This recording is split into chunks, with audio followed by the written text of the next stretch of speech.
service des affaires sociales des centaines de dossiers de dénonciation d'irresponsabilité parentale. Une tragédie dans un pays de moins de 2 millions d'habitants. Ils sont nombreux, ces enfants, qui sont privés de l'amour, de l'assistance et même de l'éducation de leurs parents. Le modèle de famille monoparentale étant le plus répandu en terre gabonaise, elle traduit une certaine instabilité sous fond d'irresponsabilité. Problème de moyens ou simplement de mauvaise foi, les pères et mères irresponsables ont pignon sur rue.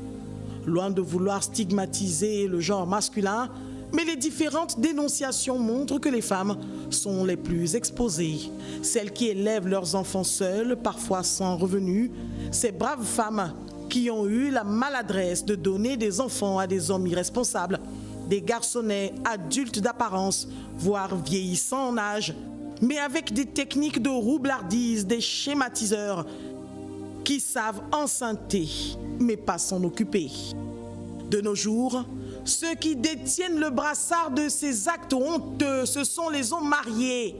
Plusieurs se mettent dans des situations inconfortables, mettant au passage en danger leurs épouses, dont les plus chanceuses découvrent les frasques de leurs conjoints, de leur vivant. Entre ceux qui reconnaissent les enfants et prennent la poudre d'escampette par la suite, ceux qui nient depuis la grossesse.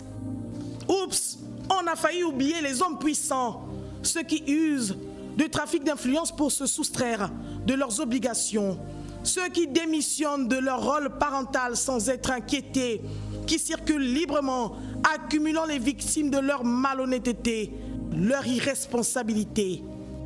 Le résultat est sans appel: des naissances non désirées, des enfants qui grandissent sans amour paternel. Pour certains, dans la misère, la prostitution, le braquage. S'il y a bien des enfants qui réussissent malgré une enfance difficile, il y a malheureusement ceux à qui ce manque d'équilibre a coûté cher. Même sur le plan émotionnel, ce n'est pas sans conséquence. Dans ce sombre tableau, le plus effrayant est de constater que les femmes ne sont pas en reste.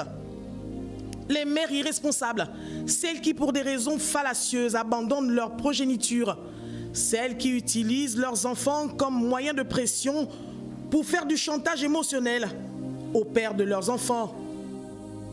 Celles qui font beaucoup d'enfants de pères différents sans une situation sociale stable.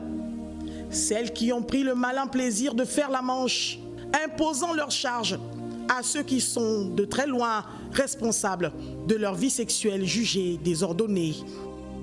C'est assez effrayant de constater la facilité avec laquelle un parent peut abandonner ses enfants sans se soucier de leur avenir, du type de citoyen que nous fabriquons pour la société.